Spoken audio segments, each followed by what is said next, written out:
how far or how close were you away from getting your crew to legitimate to where you want to be, or you were so far off that you would have needed like another 10 years? I want to get a feel for that as well. Yeah. So when I became made in 2003 of August, and I had all the power here. We were just trying to stay under the radar and try to get through everything. Nobody was killed yet. There wasn't too much violence. You know, we could have snuck through that. And then all of a sudden, all kinds of murders started. You know, it started going crazy around here, shootings, and I wanted to kill. I mean, we had a list of like 12 people we wanted to kill eventually, but we couldn't get to them. But it was like everything just went crazy in the area. But my goal was to make in my area another like half a dozen guys in my area throughout Connecticut and Western Mass. Make a half a dozen guys. And I already had the biggest crew, and I wanted to build the crew, but I wanted us to go into all the legitimate businesses that the old timers here had that we would have got in 2 seconds. We would have got all the strip clubs. We would have got all the garbage business. We would have got everything that serviced the restaurant. We would have started a business to service that restaurant, because that's how it was here.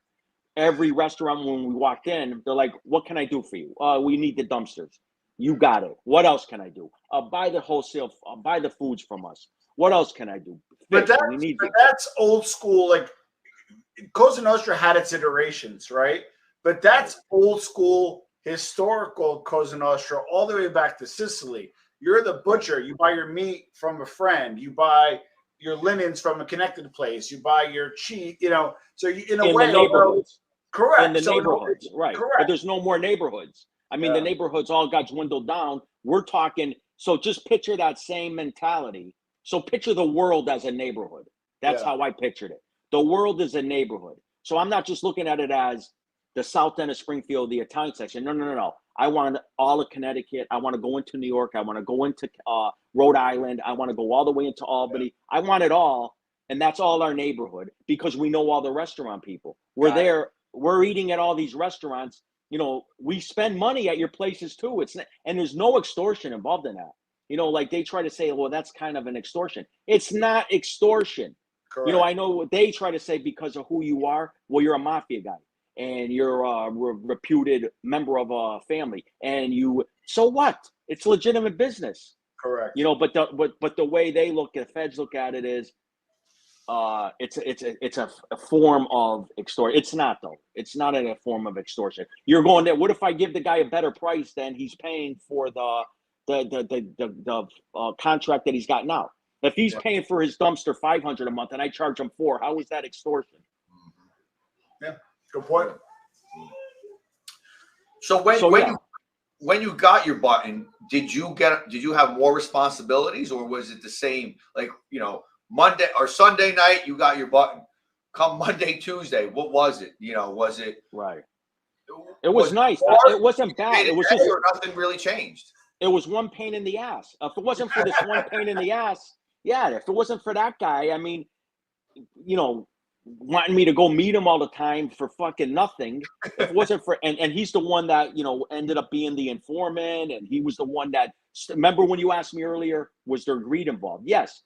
The greed took over once the leadership changed in New York. That's when the greed changed. That's when Artie Nigro became boss. He had this guy, John Bologna, around him. That's when the greed took over. That's when all the plotting took over. That's when Bruno was getting taken down, started happening. And that's when it all happened.